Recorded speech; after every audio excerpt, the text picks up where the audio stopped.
Welcome back to I Am African podcast. I'm your host, Liz, and my co host is back because you guys seem to enjoy his presence and everything he has to say. So we decided to bring Mehdi back and we give him a second chance to redeem himself from all the Second arguments. chance, I am the pillar of this section of the podcast. Ooh, confidence. Okay. Well, Mehdi, welcome back. Thank you so much. I'm glad and very happy to be here. Yeah.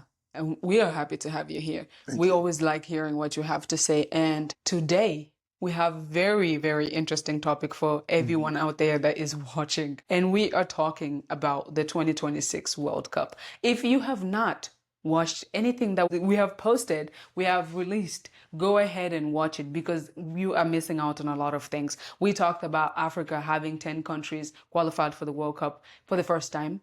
And now we are going to talk about the countries. We're going to talk about the player list that were released. We're going to talk about the controversies that surrounding that. We're talking about the fans' reaction. We are talking about the things that are happening, like Ebola in some countries and some visa delays that you didn't probably know about. But we are going to address that. But we're going to start with the Democratic Republic of Congo. That was the last country to qualify for the 2026 World Cup. And obviously, currently, because since we are on the actuality and news stage, that's the team that is the most talked about right now because of two things. First of all, is the Ebola situation, and second of all, the lists of the players. So we're gonna start with this country, with the Congo. Yeah. So I know you probably know people that are getting affected by the whole Ebola situation. There were some cases of Ebola reported Yes. in some regions of the Congo, remote regions, if we want to talk specifically. And that led FIFA and North American countries, mostly Canada and the United States, to take measures to make sure that no case of Ebola would be reported in North America, and specifically in these two countries. Mexico hasn't said much on the topic yet, but yes, some visas were canceled, some restricting measures were taken, and at some point people were talking about the team not even participating, so it's a pretty sad situation, and we're going to talk about that. Yeah. And one of the things that I addressed whenever I had an opportunity to talk about this was the fact that most of the team does not even live in Congo. And they were forced to take part in this 21-day, what do you call it? Quarantine? Well, it's not, it is sort of a quarantine. Isolation. So, yes, the U.S. government gave a measure that every person, and when I mean person, I'm talking about population, staff, and players. They said that they were supposed to either be outside of Congo for the 21 days preceding their entrance in America, or they should be in this sort of an isolation quarantine. But it had been discussed lately, probably a couple of days ago, that players, exactly for the fact that all these players don't live in Congo, they were exempt for the 21 days. But for the staff team that lives in Congo, that 21-day measure is still upheld. So there's a chance that the team could travel potentially without the staff, or with some all of them. With the ones that live in Congo. For the ones that reside abroad, they will be part of the team. Okay. But then also, one thing that we are not talking about is the education aspect of things, right? If people were to look at geography, let's say, we look at the map of Congo, the region where these cases are being reported. There were misinformation that there were cases in Kinshasa at one point, and those were confirmed to be negative, right? Yes. And most of the staff, they live in Kinshasa or Lubumbashi area, right? But they are still required to do the 21-day isolation. So that means they have to travel to another country where they have to get a visa.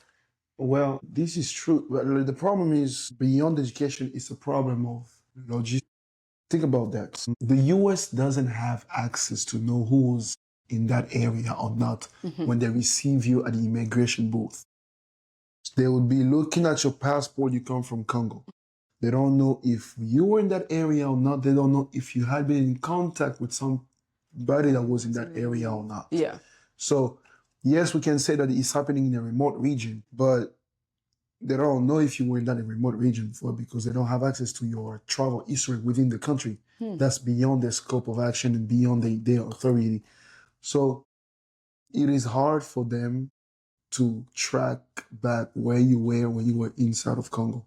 And we also have to acknowledge the fact that the world has changed drastically after COVID. Yeah. Pre-COVID era, we had cases of Ebola before Yeah. reported. And I only remember once in 2014 when Europe has to take measures to prevent some Congolese to go to Europe because of Ebola. Yeah. But like the US has never taken these drastic measures before. It's just this post-COVID era has changed a lot of stuff. And Ebola is a not so hard to treat disease, but they are not used to it because it's a tropical disease and different world. It's just the same way that they're not used to malaria here in America. Yeah. So it would be like another. They're looking at it more like, oh, extreme, scary, something new that they're not ready We just or have to prepared to deal with. acknowledge that But COVID has messed up this world. Yeah, but do you feel like that's why a lot of people in Congo are seeing this more on the political side of things instead of like a health concern? Because the US government, we've dealt with COVID, and it was easier to get COVID than it is to get Ebola, right? Because Ebola, you have to transmit it by fluid. But the thing is, since COVID impacted the whole world, it was not only seen like some people tried to make it like it's the Chinese virus, but like everybody was impacted. So when everybody is in the same problem, you don't see the same way as it's just the neighbor's problem, you know? So, It's affecting you. yes, it is an unfortunate situation that is mostly affecting the Congolese people that had already bought the tickets, that had visas appointments scheduled to get their visa. It is impacting the whole population, the whole people, because it was the first time we qualified after 52 years and everybody was excited. Everybody couldn't wait for that. I know that the people that were ready to come and this just happened all of a sudden. Seeing that as a political issue, I don't know. Yeah. But I still do believe that the Congolese government should do their best to negotiate with these countries to probably having testing, testing booth, testing measures, instead of just saying that you should stay 21 days outside of Congo before coming. It's just, if somebody doesn't show symptoms, somebody is not being tested. I mean, somebody is being tested and doesn't show symptoms of Ebola, then it should be fine. Mostly knowing that it is only affecting a certain region of the country and the country is too big for just having everybody having Ebola. But hey, it is what it is. It's sad. But If you look like you're really affected by this. it is because I know people that were supposed to come. Yeah. I know people that actually bought tickets. I know people that had already had their visas appointment for that, but they will just not be part of these historical moments that the Congolese team is supposed to make. Yeah. So yeah, And I am sad. I am heartbroken, but it is what it is. Yeah. Yes. I mean, we're not going to say it is what it is because there are things that could be done to kind of address this. And you did recommend one of them, which is like testing. Maybe they can do tests when they leave the continent, right? When they leave the country per se, and then they can get tested whenever they arrive in the United States. The thing is, it's easy to say, but all that will be done at whose expenses? Part of it was funded, but because people believe that. Because we have to acknowledge the fact that we are 3 weeks away from the World Cup. Yeah. All this happened like when we were like 4 to 5 weeks away. And if you want to make those measures for only one country, is it worth the cost? For everybody else. Exactly. In every airport, will Canada, Mexico, or the United States allow more funds to be given to those testing booths and testing, paying people for testing and all that for only one country? But the thing is, Houston is one of the airports, right? That is welcoming, like, fans coming from Ebola countries, as they call them, like the countries that have been exposed to Ebola in the continent of Africa. So they're welcoming, they're going to arrive at the Houston airport, they're going to go through testing. So that is something that's already been set in place. When? It literally happened like this week. They made the announcement. Houston is going to be one of the airports. There's 3 airports in the US. One of them is Houston. The mayor agreed to the fact that they'll welcome fans that are coming from like the countries where they could have potentially been exposed, and they'll go through testing. If they do test positive, then they'll have to quarantine. If they don't, then they are going to go and do what they need to do. But the issue is there is that state level response to it, right? But then there's the federal government level response where like, oh, you have to isolate for 21 days. So now there's confusion of what are people going to follow. That is where they are right now, trying to figure out, is the federal government going to say, okay, because these states have agreed to do this, let's follow this approach? Or if they're going to say, okay, we're just going to keep the 21 day isolation. By experience, and everybody would abide by the federal level. The federal government's guidelines. But what can we do? That's why I'm going to tell the Congolese people living in America, living in Europe, living in Asia, living in South America, anywhere but Congo. Come if you're not here yet, and if you can come, if you're already here, support this team massively because they will need that. For those who already live in the US, support the team, make noise, let them know that you support them because they're doing that for not only for themselves, for the career, but they do that for the whole population, they do that for the whole country. So support this team and let's show up big time. You know what? Now that you brought that up, the supporting part, I have something to say to Congolese people. I feel like I have been in the US for a very long time. I have lived here for a very long time, and I have lived in Houston, Texas for 7 years now. And since moving to Houston, I've been surrounded by people from all over Africa. Houston is what they call the melting pot. The most diverse city in America is Houston. Exactly. Yeah. And there's people from all over the continent of Africa that live here. And I have never... Well, I've never seen somebody from Lesotho. You don't know that. They're here. People from Lesotho, come on. Melody wants to see you. Come on. We want to see y'all. So what I was going to say is, I've been around a lot of Nigerians. I've been around a lot of Cameroonians. And every Independence Day, every historical event that happens with these countries, Ivorians. Do you know there's a big Senegalese community here? A lot of people don't. But anytime something happens with Senegal, they will show out. They will come out, all of them. They will work together and make it known. Let everybody in Houston know that, hey, we are here. And our country is making history, and our country is doing these big things, and we are going to stand with them. Every single one of the countries that I've named, they do something. I have seen Nigerians on Nigerian Independence Day. They go downtown Houston and have parades. I've seen them do cultural events at Discovery Green. If you live in Houston, you know exactly where I'm talking about. And if you don't, Google it. But that's not the point. The point is, I have never seen such a disconnected group like Congolese people. I would disagree with that. Thank you for you disagreeing, right? Let me finish what I have to say. And I'll let you go and say what you need to say. I have never seen a group so disconnected, such a big group. Because when I call out Cameroonians, when I call out Senegalese people, when I call out Nigerians, we look at them and say, oh, there's a lot of them in the US. But there is just as many Congolese people. If we're talking of, I know Congolese people in Utah, I know Congolese people in Ohio, I know Congolese people in Atlanta, I know Congolese people in Dallas has a lot of Congolese people. There's a lot of Congolese people in Houston. One thing that we are missing in all these communities, and the reason why I'm mentioning them because I have been around them, one thing that we are missing in these communities is unity.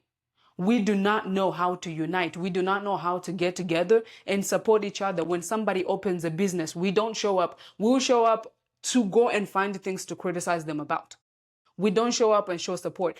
A Nigerian person opens a restaurant. Every single Nigerian person is going to go to that restaurant to go test if the jollof rice is good or not.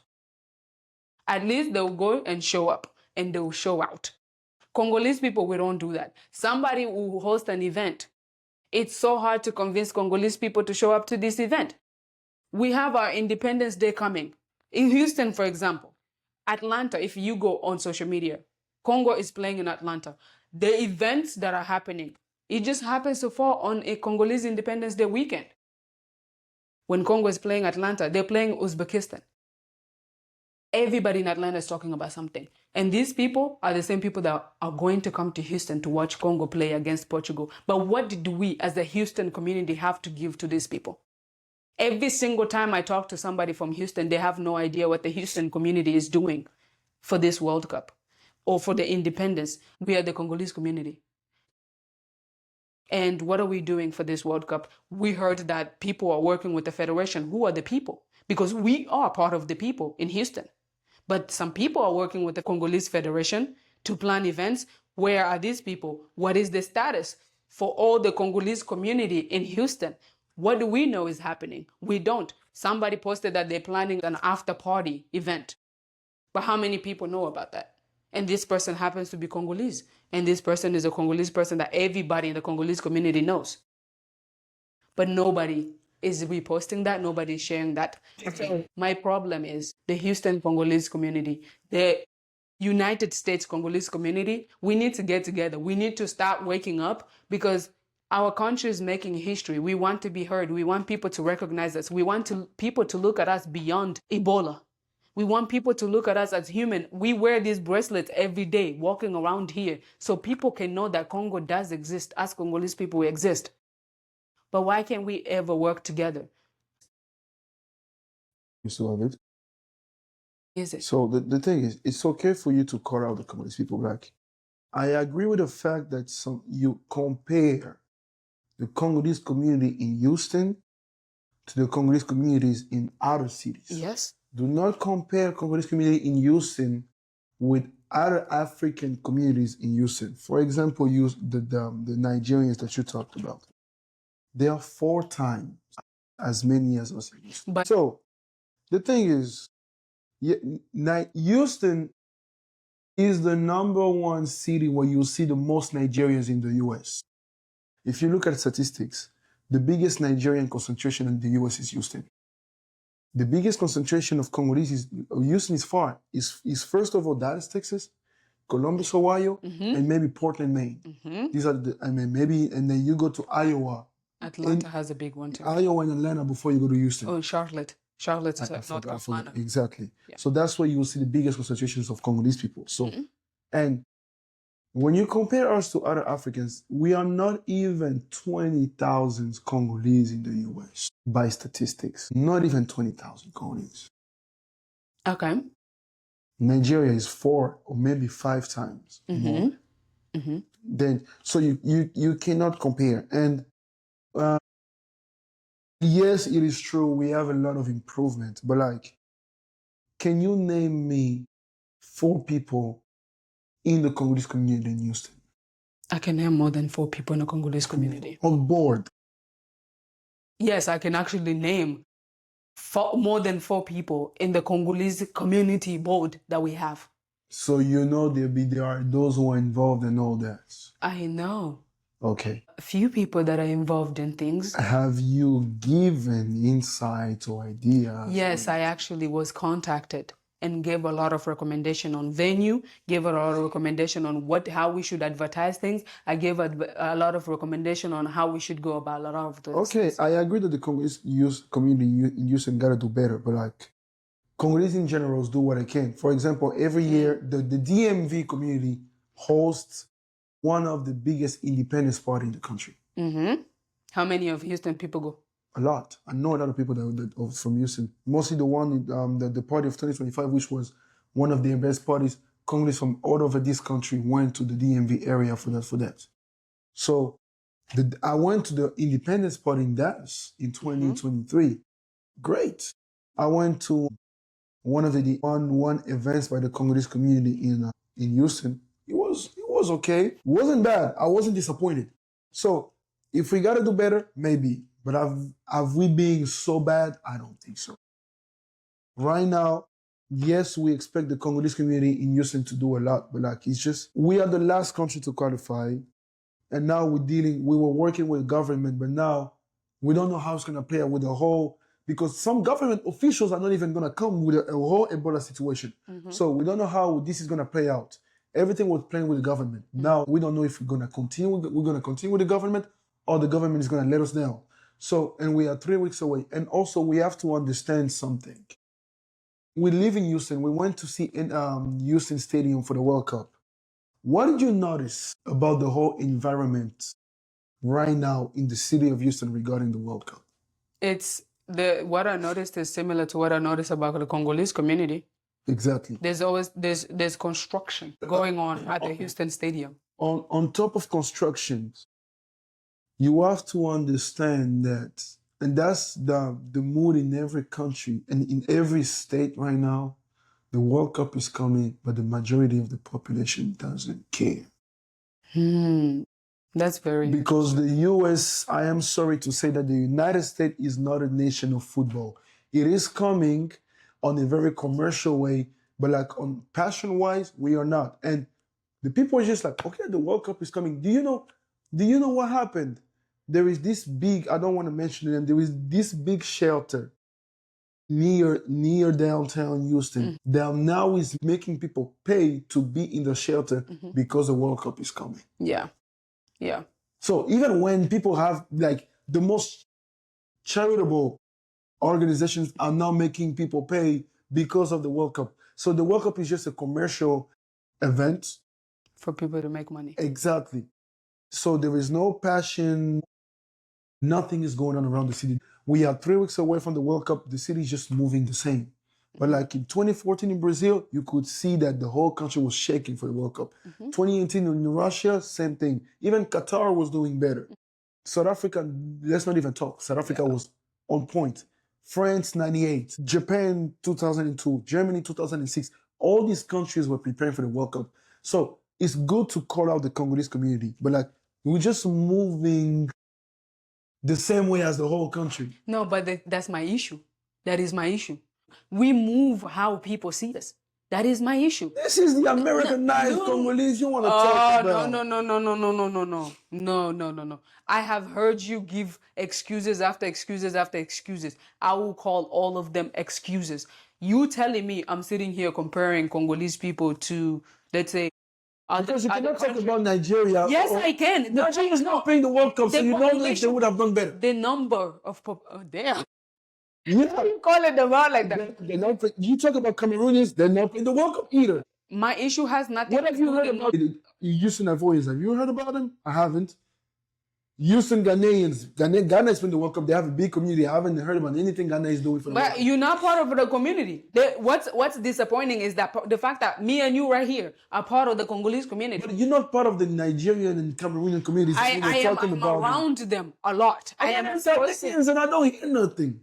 The point here is it has nothing to do the number of population. Me and you together, we can throw something and invite other people that are part of the Houston community. Nigerians will come, the Cameroonians will come, the Ghanaians will come, the Ivorians will come out if they see that Congolese people are doing something. I agree. We go to these Nigerian events because they throw those events. There are Nigerians that will fly from all over the US. They will come to Houston for event. And this is a fact. I know Congolese people that are going to come to Houston. There are Congolese people that are coming to Houston, but my issue is not Congolese people coming. My issue is what is the Congolese people, the Houston Congolese community doing to welcome the people that are coming? What are we doing? We're not planning anything. We're waiting for Houston to start living up. We're waiting for the construction at the Houston Stadium to stop so we can start building ourselves. We are 3 weeks away. We have known about this thing since end of March. It's been end of March. So that's enough time. It was still tax season. And it was tax season. People made money. No, so that was perfect people time. earned money. Shoot. Listen, it was time. I think we had more than enough time, even if we could have been planning other things aside from the things that the Federation was planning. We could have been planning activities. We can host after parties. We can plan things in Houston. Houston is a big city. We could have done a lot of things. We could have planned our own parades. We don't need to wait for people in Congo to plan things in Houston. That is my problem. We are dependent on people that are outside of the country and outside of the continent to plan something for us people that are here. We're sitting our butts here waiting for the Federation to plan a party for us. We should be planning for the people that are coming here. We need to show them that, hey, we are here. We want to be seen, and that's not what's happening. And this makes sense why there was no Congolese representation at the World Cup tour. Like the trophy tour, we did not have Congolese representation. It's starting to make sense because we're not even represented. We don't want people to see us. We're sitting at home. You didn't see Iraq. I didn't see Iraq. Exactly, because we were the last ones to qualify and everything was already planned out. So it doesn't have anything to do with organization. Anything. It actually does. We were just late. That's it. You know how many Congolese people I told about the World Cup tour? How many of them woke up and came and stood in the line? A lot. They were too good. No. I mean, shoot, let's be honest. Why would you be in a line for 3 hours just to see a trophy that you're not even going to touch? For a picture? It was the experience. But remember, Also representation of the this country. is not Africa. People work. It's 3 hours of your time that you're going to dedicate staying in a line just to take On a a picture. Saturday and Sunday. So, This thing was here for 3 days. People work everywhere. But 3 days. We couldn't get 5 Congolese people to show up. Who told you there were not 5 Congolese people? I know more than 5 Congolese people that showed up. Okay, I need you to tell them to send me a picture that they took over. Please, I beg. Anyways, okay. Now that we talk about Congo, aside from my very much needed call out, let's talk about... Keep hating. Congolese people in Houston, y'all been doing better. I love y'all. Yeah, right. You don't even believe in them. See you on June 30th. When is June 30th? What day? It's not going to be on a weekend because the 27th is a weekend. It's going to be in the middle of the week. Okay, forget about the day. Let's go to work. Let's go to Go work. make money so we can... Yeah, we'll see you on July 4th. The American independence. Yeah. Okay.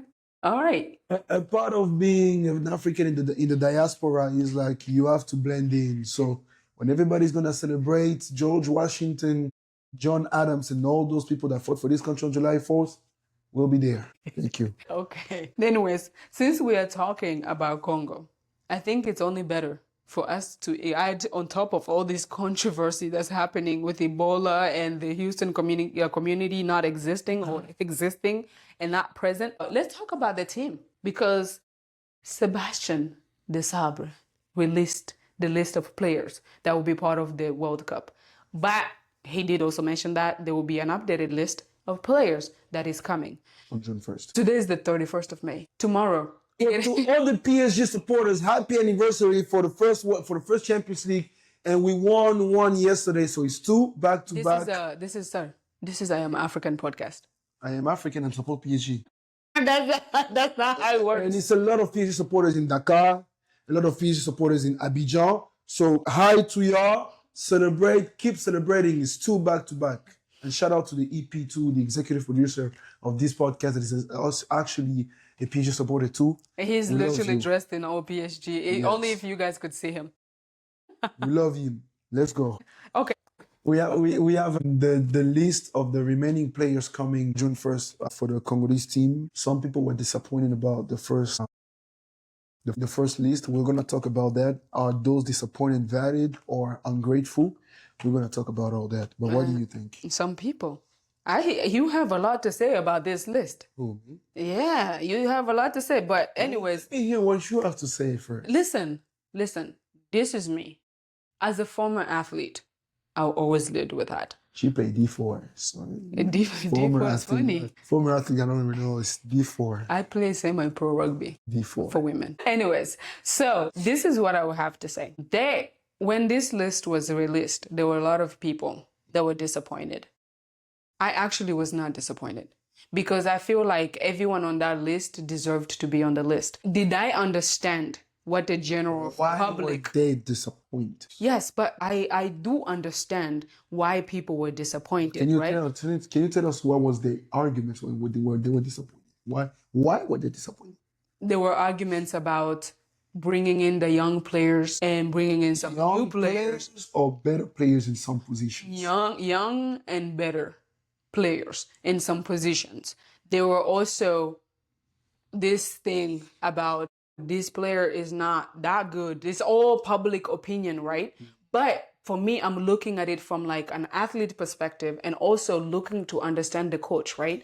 When you are building a team, you want consistency. You want the same players that have built chemistry together. The reason why teams like, I'll go to basketball, San Antonio Spurs are doing so well is because they've played together, they've been building together with each other. They can read each other's body language, they can communicate with each other in a certain way. When you have a team like the Congolese team, every single player on that list deserve to be on the list because they've been part of that journey. I would hate to be a player where I go with a team and we play, we qualify for the World Cup, and then when it comes to the World Cup, the people come in and say, no, that player actually sucked whenever they were qualifying. So now they need to drop out. So somebody else who did not even play and qualify the team for the World Cup, they should come and get a chance because they're, like, statistically the better player because they play for an English club and they're doing better, or they play for a French club, they're doing better with those clubs. And looking at their statistic versus this player that's been playing with the country, and we don't like the comparison of statistics, so let's replace that play. It's beyond just statistics. It's also looking at the leadership of some of the players that they want to replace. So, as a former recreational athlete, I have a question to ask you. Okay. It all goes down to this, and the question is, did we come to this World Cup to just participate, or we want to make history by winning? Thank you for that question. It was a wonderful question. I like that. We have already qualified. We made history by qualifying after 52 years. We are coming to win. And if you watch anything I've said, Congo is going to win. And it's the same team that got Congo through the qualifier is going to win. But here's the thing. No. I will go back to something you said. Just stick to my question. So you say we are coming to win, right? We are coming to win, but I'll go back to something you said. Because I think I see where your argument is going. You were the one that said we should not put expectations on this team. We should just go as far as they can go. You're the one that said that. And you are the one that say that we are going to win. Yes, and I think we're capable of winning with the team that's on that list, except one player that was missing, which I think you're going to bring up. But the thing is, when you want to win, you get the best. Yeah. When you want to win, you get the best. Like, yeah, it's not ungrateful to say that you led us to reach this side, but like if there is somebody better than you in some position, you have to step down. Like some players actually say, well, I wasn't scared of not being called up because I knew my relationship with the coach. So it wasn't part of the performance he had in club. It wasn't part of his performance as a player. Yeah. It was just me and the coach are in good terms, so I know I'm going to be called up. The player is great, but like if this is in your mindset, how do you have a competitive mindset with your teammates and be like, I need to earn my spot on this team? Because we've seen this team. Let's go. She said it's not about statistics. We're gonna go about statistics. No. I said it's not always about statistics. She said it's not always. We're gonna go by statistics. Yeah. The Congolese national team is one of the teams that lost the least in the past year. We only lost one game. Was it against Senegal? Against Senegal, yes. The game in Kinshasa. That's the only game we lost.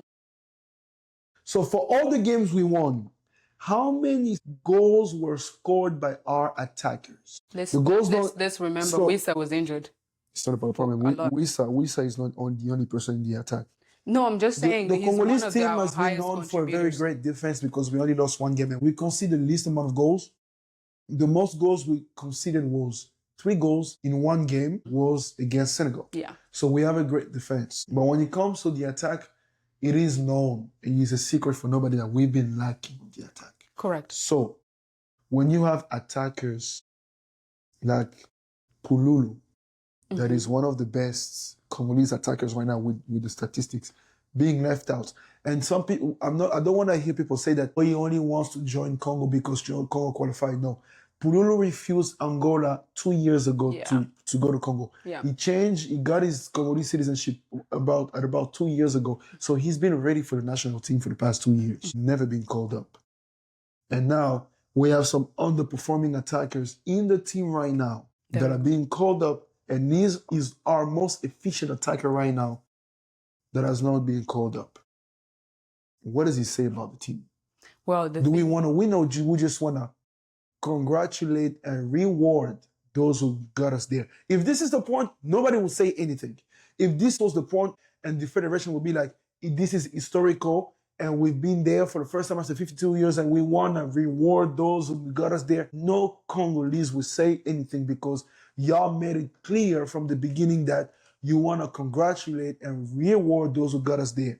But when you come with the argument of us wanting to win something and make something historical in the World Cup, that means it's beyond just qualifying us. You want to pick up the best. But who said those players that have been picked up are not going to perform at their best level? I did not say that. You mentioned Pululu, right?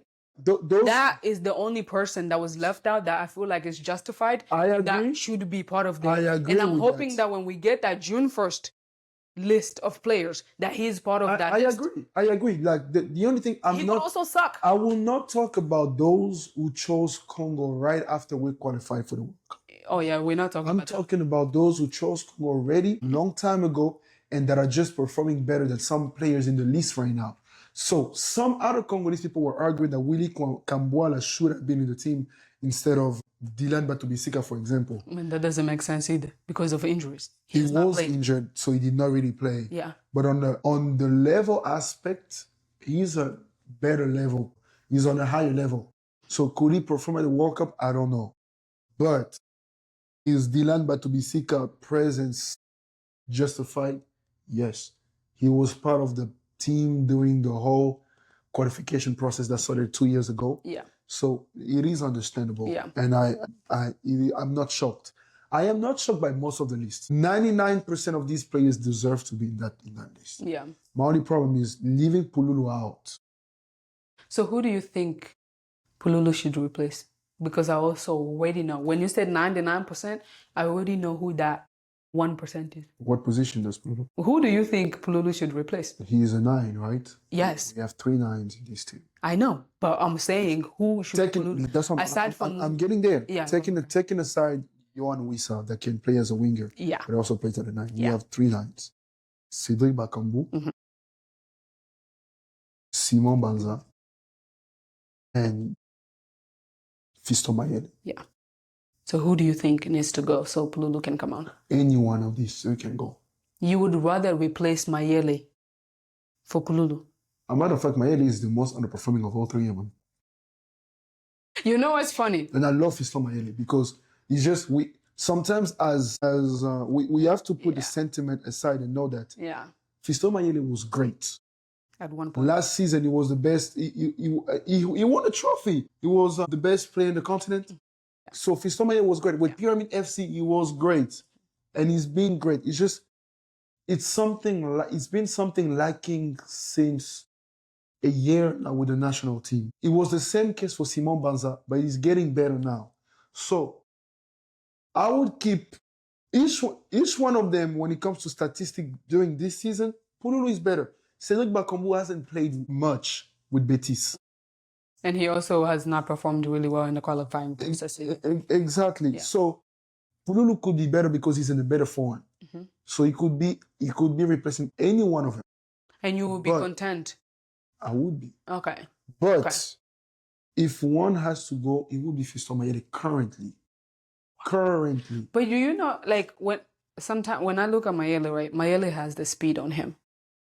And he's also he's one of those attackers that can also help the defenders in some capacity. I agree. Yeah. He is the only one, including Bayan Sipenga, that actually make the defensive effort. Exactly. I agree with that. But it is valuable in today's football, but we have a good defense and the midfielder holding just really well. That is true. We are liking in the attack. And I love all of them.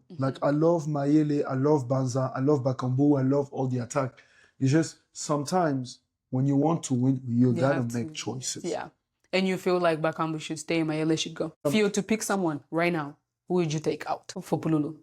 I'll pick Bakambu out. I knew it. Mayele. I knew it from the very beginning. Bakambu, more because Bakambu is not the Bakambu. I actually agree with you. If we had to choose between the three, I would ask Bakambu to be part of the staff because he's the leader in that team. Yeah. And every single player said that Bakambu played a very crucial role in motivating them, advising them in the qualification. So he's a valuable asset for the team. But I just feel like now he's more valuable off the pitch than on the pitch. Yeah. And I agree with you. And one of the reasons why I always fought for him to be part of the team is because of his leadership on the team. Exactly. But if he can be a leader, especially if we are going to be short-staffed and he's over there in isolation, then we put him on staff. Bring him here as a staff. I'm serious. So that's what I'm saying. Each one of our 9, if they were replaced by Pululu, I wouldn't be surprised. I do believe that by his age and the fact that he's actually more energetic, Banza should stay in that team. Yeah, I agree. Now, between Mayele and Bakombo that are older in age, more experienced, but like sometimes it's pretty slow on the attack. If Pululu replaces each one of them, I would not be surprised and I would not be shocked. And it hurts me to say this, but I would have to send Bakambu to staff and keep Mayele. I'm not even going to lie to you because Mayele might not be so perfect, but when you need him, he's going to show up. That's what I'm saying. Like Yeah. when you have better choice, look past the achievement, look past the sentiment, look past the relationship. Just look at what is beneficial on the pitch for the team. Yeah. Like other teams have done that, and we're gonna go through these teams, and you know how football could be ungrateful, but sometimes It's necessary. yeah, coaches have to do what is necessary. Yeah, absolutely. And I feel like, to Sebastian's defense, he actually did what he thinks was necessary. But he didn't expect the public to react the way they did. And he's listening. He has been doing that what people don't really understand. Yes, it's the same group that has been evolving over the past 2 years, but like he done some changes. If you say all this, right, now it makes me ask this question. If people have seen him make changes, make the necessary changes, make the decisions that are benefiting the team, why do people question Sebastian de Sabro's decision on this World Cup? Maybe there is something that he knows and sees that we don't. Most people, the reason why, okay, there were two criticisms. Yeah. There were the criticisms of why Pululu wasn't called up, which for me is legit. Yeah, I agree with that one. So because he's been Congolese, he's not an opportunist. He's been there, he's been choosing Congo, and he's been ready, and he's been putting the work. The second type of criticism is the people that were fed a lot of rumors about X choosing Congo finally after this country. Yeah. Y choosing Congo after this country. Z choosing Congo after. And now they were like, oh, we can build a super team with those who actually will relinquish their other former citizenships to come. But again, it wasn't that. I would choose those who fought for sure. Yeah. I would choose those who fought because they're there from the beginning. Exactly, and they know you're over. And I say that if you choose Congo now, okay, fine. Support Congo, watch Congo, and after the World Cup, come back and qualify us for the next AFCON and qualify us for the next World Cup. Yes. That's when we'll see if you really love Congo or not. Yeah. And come to Houston. If one thing for sure, new players will come. Yeah. New players. Oh, absolutely. New young players will choose. I'm talking about Jotim Mokyo. Once you get the whole legal situation sorted out, he will come. I'm talking about Warren Bondo. I'm talking about Romeo Lavia. So a lot of these people, a lot of these newcomers will come. And your favorite that you've been begging? Mayulu. Mayulu. I gotta say it in French. Seni. D'accord. But for Mayulu, it's complicated. He is more likely to choose France because he's a great asset for everything he's playing. Yeah. Like having a player that can play every position you put him onto is the greatest asset. Yeah. In basketball, in football, in American football, our football, a player that can play more than one position is always a big asset for his coach. Absolutely. I really do think that Zinedine Zidane would do his best to keep him on the French side. Oh yeah, absolutely. So, but if he chooses Congo, man, welcome. We love you. We'll still love you even if you still choose France. But like, go make history on our side. When I was talking about teams that actually made choices of performance over being grateful, I was thinking about Senegal. Wow. Okay. In the new list of Senegal, Coach Thiaw let Cheikh Tidiane Sabali out. And for those who remember, before Cheikh Tidiane Sabali got into the field in that game in the Stade de Martyrs Kinshasa, Congo was first in their group, Senegal was second. The score was 2-2. Sadio Mane was out because it was not the greatest game. So Coach Thiaw replaced Sadio Mane for Cheikh Sabali. Sabali coming to the right wing, got the ball, ran with the ball, give a pass, goal. So he was the reason why at the last minute of the game, Senegal won Congo and became first. And qualified for the World Cup. And first in the group and qualified for the World Cup. Yeah. So he is the reason why Senegal qualified. Yeah. And in this team, in this list, he's not there. Why? Because Coach Pape Thiaw just saw that there was a better player at his position. Yeah. So when you want to win a competition, when you want to win games, when you want to go the furthest possible, you look past the relationship you have with a player. You look past the affinity. You look past the sentiment. You look for the best choice for the team. And Coach Thiaw did not hesitate putting the man that actually played a good role, qualifying them for the World Cup for a better person. Malang Sarr, that had a very great run with RC Lens in France. Second of Liga, right behind PSG. They won the Coupe de France, was not being called up. But they did call Mamadou Sarr. They did call. This is a running joke that I have. Yes, I think they called wanted Mamadou one Sarr. Sarr. A lot of Senegalese people didn't want. Yeah. A lot of Senegalese people didn't want Mamadou Sarr because Mamadou Sarr is too young. Yeah. He lacks experience, and you can see with his game with Chelsea. But Pape Thiaw thought that some players deserve better places because he's trying to make the best team for his country. Ooh, yeah. But then, is it really best team if you leave Malang Sarr out and take Mamadou Sarr? He has his reasons. He definitely has his reason, and this is why you trust what the coach is doing, Congolese people. Anyways, let's talk about Morocco. Morocco. They dropped the list, pretty solid. Yeah, very consistent. But then I noticed that they left out Hakim Ziyech, and that was like their hero in 2022. He was part of the team that led them to semifinals of the 2022 World Cup. A lot can happen in 4 years. In 4 years. So, like I said, you're not going to call up a player and be like, oh, since you helped us last World Cup in 2022, we're going to call you up again. Hakim Ziyech has gone on a roller coaster from Chelsea, was supposed to sign to PSG, but Chelsea didn't want the signing to happen, so they delayed his document on purpose for the transfer window to be over, and he would remain in Chelsea. He is in Galatasaray right now, battling with Osimhen for the post and Icardi and all that.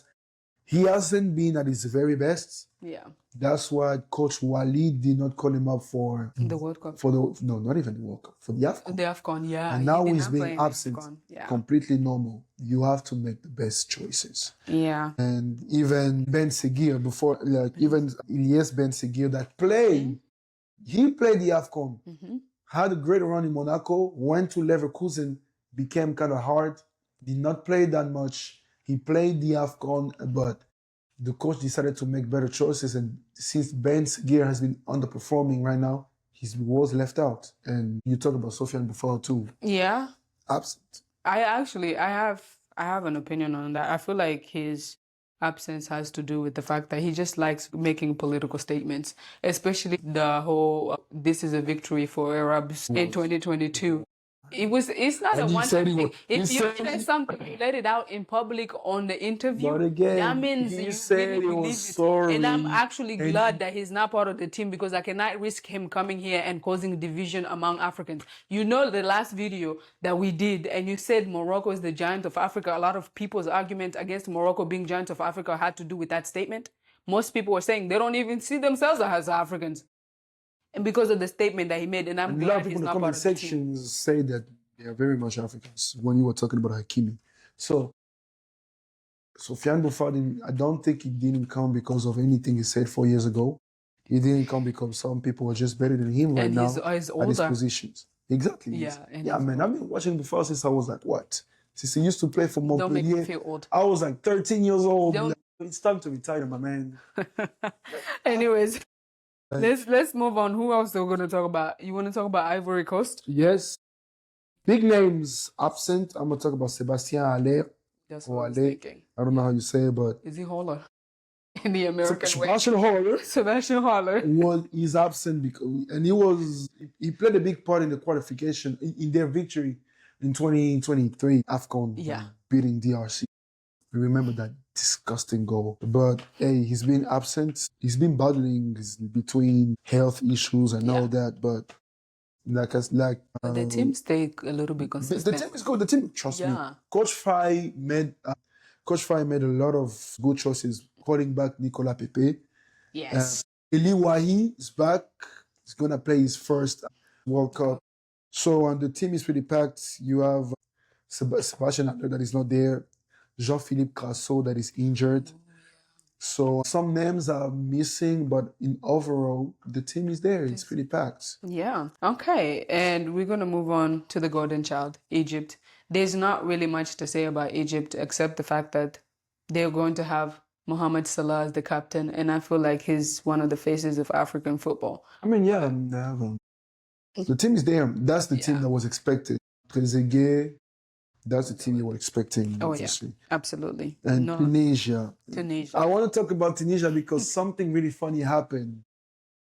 A couple of weeks ago, Coach Sabri Lamouchi said that one player, he received a call for the parents of one player that said that he wasn't ready for the World Cup, so he should not be called. It was the parents of, Louis Ben Farhat.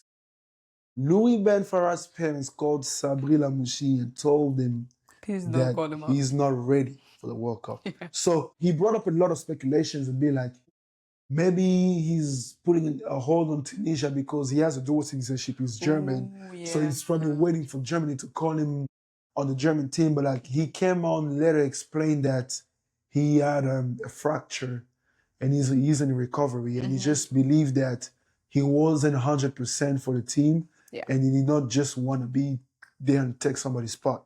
So it was a funny situation because it was my first time hearing that a parent is calling Adebayor with Real Madrid. Everybody remember that story when Adebayor's parents sent a letter to Real Madrid to tell Jose Mourinho not to start him with Madrid because they were feeling salty about him not sending them money back home. But that was a very funny situation where, your parents are actually calling your coach and telling, no, don't call him out for the biggest moment of his life, and he should just stay home and watch his team play from his couch. So, prompt recovery, Ben Farhat, and I hope that you will be coming back better and stronger for the AFCON if y'all qualify. Yeah. And who else do we have? We're going to talk about Ghana and Joseph Pansy. Is it Pansy? I think so. Yeah, I think that's how you pronounce it. I think it was a controversy for Ghana. Well, even though he's been linked to some injuries and stuff, but a lot of people have been saying that even a Ghanaian artist, Kofi Kanata, he literally called out the coach and said he should have been part of the team, whether linked to injuries or not, or even if he's coming back from injury and recovering from injuries. I mean, that can lead to a question. Yeah. Should we call players that did not really play and come back from injury just because we know their potential? Some people might agree, some people might not. And I will leave you that question. That this has nothing to do with African countries and being right. It has to do with this part. Did Carlo Ancelotti do good by leaving out Joao Pedro for Neymar that has been injured just because Neymar is Neymar? We know and he's injured again. Exactly. And he's been injured again. But he's still going to... He might miss the first game of the World Cup, but he might be back for the rest. But why operate with the might when you have somebody that is actually like... Joao Pedro has great potential, and he's actually been really good for Chelsea. He's been a really good contributor to the goals that Chelsea has got this season. Great. And he's a young player. Neymar, I respect Neymar. It's like another Bakambu situation. I think Neymar can come in as the coaching staff. He can be there and lead the team there. Do I want to see Neymar in the World Cup? Absolutely. But at the same time, at what cost? Neymar is injured. He was injured, came back, and he's injured again. There is a potential of him coming back and getting injured after playing 5 minutes. True. Are you going to risk that or have a player that is literally fit to come and play the World Cup? That's what it leads to the question. Yeah, and I agree. That's why we did not call up Willie Kambola. We could have left Dylan Batubisika called Kambola because better player, better level, better team. But look, when you're not 100% to represent your country, rest. It's just like you go to war you will never align a soldier that cannot give his best on the battlefield. Yeah. So Yeah. he's been left out because of that. I don't think that anybody should call the coach out, because you don't want a player that cannot give his best while you have players that can actually do that. Exactly. A spot for the World Cup is not given, it is earned. Yep. That part. Yes. Very strong. Let's turn to South Africa. Have you heard anything? Like, what do you have to say about the list from South Africa? Because for me, I feel like they're one of those teams like Egypt, right? People were expecting, they got what they were expecting. Yeah, I mean, you always get what you expect when most of the team, most of the players you have play for your domestic Country. Exactly. Yeah. For your domestic championship. Like, I remember in 2013 when we were giving the list for the AFCON, people were not shocked because the majority of the Congolese team, the majority of the players of the Congolese team played in the Congolese championship. And at that time, Pepe Mazembe was the best team and they were performing well. So people were not shocked about the list. So that's what is happening with Egypt and South Africa. Yeah. When you have a good championship, a good league, and your best players come from that, you don't really get shocked by who's absent and who's not coming. Yeah. But then the only thing that I've heard with South Africa is the visa delays that they are facing right now. For those who don't know, South Africa's team had to delay their travel because of visa reasons. And also they're playing Mexico as one of the opening games because, you know, on June 11th, South Africa is playing against Mexico. And right now, the team has not been able to leave the country and travel. And now there are questions around the fact that, is this Mexico trying to delay this for an advantage? Or are there actually issues? Because at this point, we are 3 weeks out from the World Cup and countries are not able to travel, to come and train and prepare themselves, to get used to the weather, to get used to a lot of things. Talking about South Africa playing Mexico first, and they already have, if they're playing in another country, so they already have their visas for the other countries, but not for Mexico. But it also leads to the question, how many African countries are playing in Mexico? That's a good question. Do you think you can let us know how many African countries are playing Mexico in the World Cup? There is one thing that Mexico came up with. They came up with harsh visas on African countries. Remember when Congo was playing the qualifier against Jamaica? Yeah. A lot of Congolese people were seen denied visas because they had to give like an amount of money to the Mexican embassy to get their visas. Yeah. And it's 3 teams playing in Mexico during the group stage. Yeah. And out of the 3 teams, South Africa, because the 2 teams is Tunisia, DRC, and Congo, and out of the 3 teams, South Africa is the country that has the least dual citizens in their team. Yeah. Tunisia and DRC, mostly DRC, almost all the players all dual citizenships. Almost all of them. So they can bypass that visa thing if they use their European passport or something like that. Yeah. Same thing with Tunisia, they have a lot of dual citizens. But when it comes to South Africa, many of them, the majority are only completely South Africans. So we can see it as a way of Mexico trying to be funny and trying to be shady about South Africa so they can come late to make them less prepared. Yeah. Or maybe it's because of those harsh visa requirements that they put on Africans. Or maybe, I don't know, did South Africa play Mexico dirty in the 2010 World Cup when it came to a visa? I don't know. I was too young to know. Maybe, no, listen, you're bringing up 2010. Maybe South Africa was playing shady in 2010 and be like, we're going to give your visa late. And the Mexico's like, we ain't forget. We got you. So, I don't know. These are just speculations, but we just hope that South Africa get their visa on time, prepare on time to represent their country and the continent against the Republic of Mexico. Yes, I agree. And I think that was the last country that we have something to say about. All the other African countries, we are calling them the golden children because they didn't have issues. Their fans were extremely pleased with the team list. And Cape Verde, for example, like their fans didn't really have much to say because they don't really have a big like international exposure, right? Yeah. And so they were just like, hey, we made it for the first time ever. Let's go, coach. We trust you. We trust who you bring with you. Just make sure that we do something. And they are going to show up and they're going to play. But Anybody else? The majority of these players earn their spots. It's not much controversy, but there's always going to be some, because some people will always be happy somebody's called up, other people will not. It's part of football. It's happening in every country. Like, trust me, in France, some people are asking, what is Mateta doing in that team? And some people are actually happy Mateta is in that team. Yeah. And some people are asking why other players are and others not. So why is Camavinga not in the team? Why is, so still part of football. Mostly Spain, Spanish people. I have a lot of questions when it comes to because no Madrid player is part of the Spanish team. It's the first time ever. So you always have questions. You always have questions on who is called up and who is not. But overall, most of these players earn their spot, and I hope they will compete on the highest level representing their countries. Yeah. And also, I would like to say this.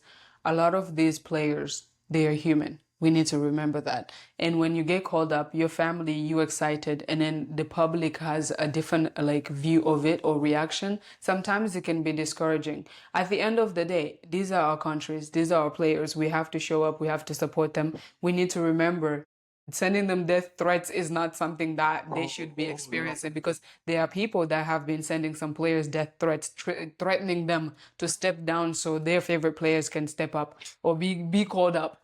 It does, but hey, it's just a game. It is literally is a game. It's a game. I know for some of you it's deeper than that, but also remember, these are humans. They have family members. They have people that care for them. As much as we sit here and give our opinions on them, as much as you have your opinion on them, at the end of the day, they're going to go. They will represent your country.